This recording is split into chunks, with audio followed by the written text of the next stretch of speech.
This video was made possible by Wix. If you're ready to create a website, head on over to wix.com/go/infographics2019 to try out one of their premium plans right now. Guantanamo Bay Naval Station is located on southeastern Cuba, a small 45-square-mile American military station on lease from Cuba since 1903. In the past, it's been an important naval station, ensuring U.S. military forces remain close to the Caribbean and its many vitally important trade routes. However, in 2002, the U.S. began construction of a detention camp where it would house suspected terrorists that it ensnared in its global war on terror. But just how secure is this facility? Hello and welcome to another episode of the Infographics Show. Today we're asking, is it possible to escape from Guantanamo Bay?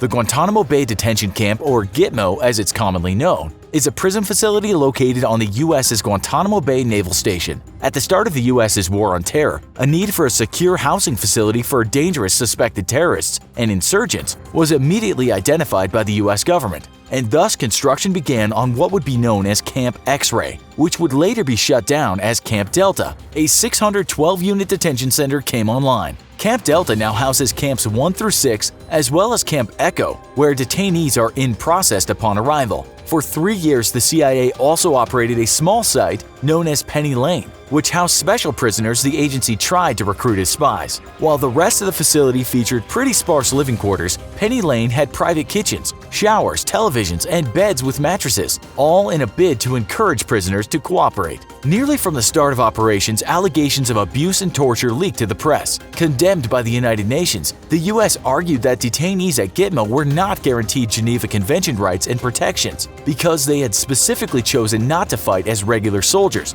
or operate under a clear chain of command. Terrorists and guerrilla fighters, the U.S. argued, were not protected by Geneva Conventions in place to protect uniformed prisoners of war. Men whose nations chose to abide by international law should be the only ones protected by that law. If allegations of torture weren't enough, however, soon it was revealed to the public that most of the detainees couldn't be verified to have any actual links to terror organizations, and instead had simply been combatants arrested by NATO troops. Others had their links to terror networks greatly exaggerated, though a few were indeed some of the most dangerous men in the world. Because Guantanamo hosts some of the world's most dangerous terrorists, specific information about its security features are almost impossible to ascertain. However, we asked a security expert with 6 years' experience securing priority level 1 resources for the U.S. government how a prisoner may in fact escape. Our expert, which asked to remain anonymous, said that escape was likely impossible, but every security has key vulnerabilities that can be defeated.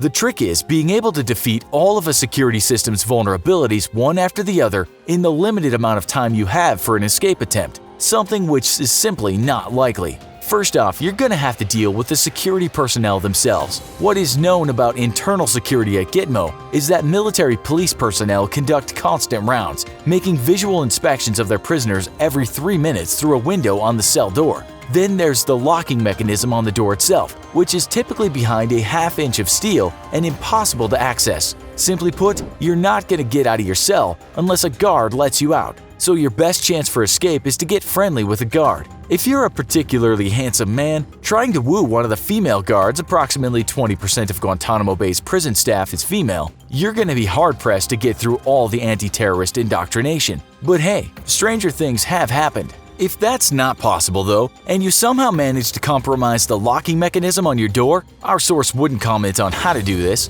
then you're going to have to deal with that pesky, constantly patrolling guard, checking in on you every 3 minutes. Luckily for you though, our source states that the greatest vulnerability of any security system is always the human element. Guards become complacent, and while at the start of a shift, those 3-minute checks may come so punctually you could set your watch by them, but as the hours creep by, especially at night, 3-minute checks are going to turn into 4-minute checks, then 5 or 6-minute checks. Eventually, they may become even just hourly. Bigger security lapses have happened at facilities more sensitive than Gitmo. Complacency and time is your friend. Once you've figured out how to get out of your cell, simply wait. Be a model inmate, don't rile up the guards and lull them into a false sense of complacency. Wait for a popular holiday such as Thanksgiving or Christmas when guards will have more on their minds than just simply making some boring, repetitive rounds that they've made for months on end. That's when you make your escape.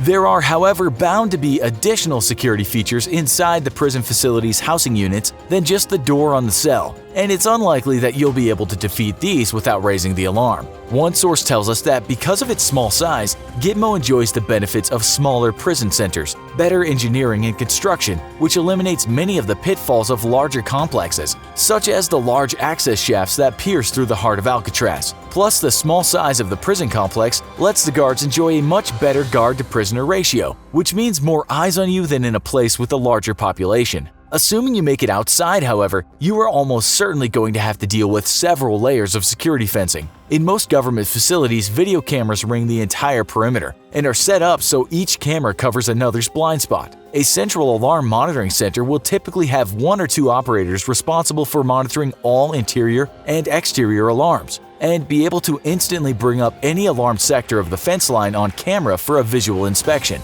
A persistent alarm, or if the camera is mysteriously down for some reason, will prompt them to send an armored patrol to make a physical sweep of the area. So how can you defeat multiple layers of alarmed fence line? Well, much the same way as you defeat the interior security, prey on human fallibility. Most secure facilities have 3 different types of sensors along their fences. The first is a Raycon microwave sensor that detects movement between the fence lines. The second is a tout wire sensor, which runs the length of the fence line and detects climbing or cutting. And the third is buried in the ground and designed to detect vibrations. That's 3 security features to overcome in the span of just a few minutes. How could you do it? Though the physical security system itself is formidable, it will always have one significant weakness: the human operators. Most security personnel will spend their entire career with 99.99% of every alarm and incident being a false alarm. This breeds a deep sense of complacency when training and professionalism dips amongst a security force. Some of the worst offenders, though, can be alarm operators themselves, whom typically spend countless hours pulling up alarms along the perimeter, which end up being nothing more than just a rabbit or mouse scurrying about.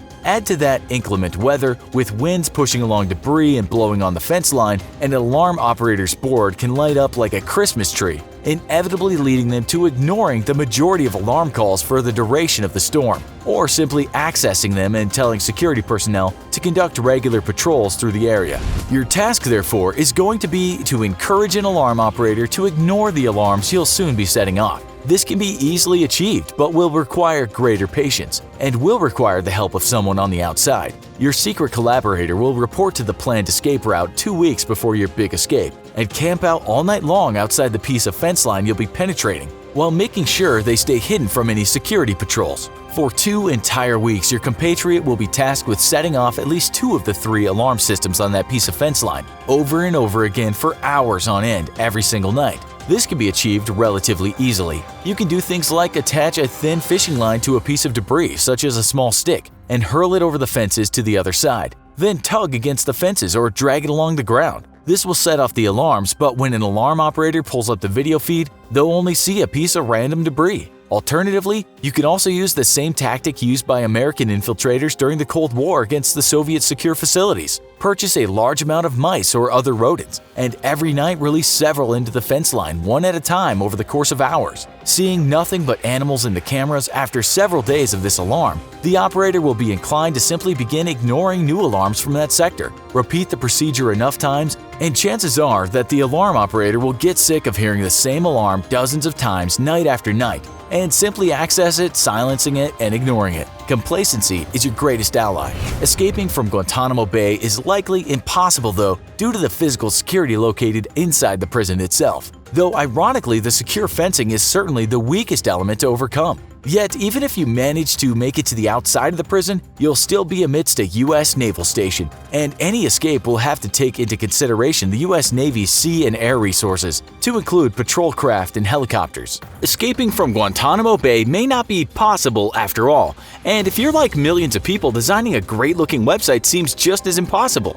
But Wix is here to make the impossible possible right now. With a wide range of fully customizable templates, Wix can make your personal site shine with style and your personality both. But if design isn't your thing, then let Wix's ADI feature whip up a brand new website for you in seconds, just by answering a few simple questions.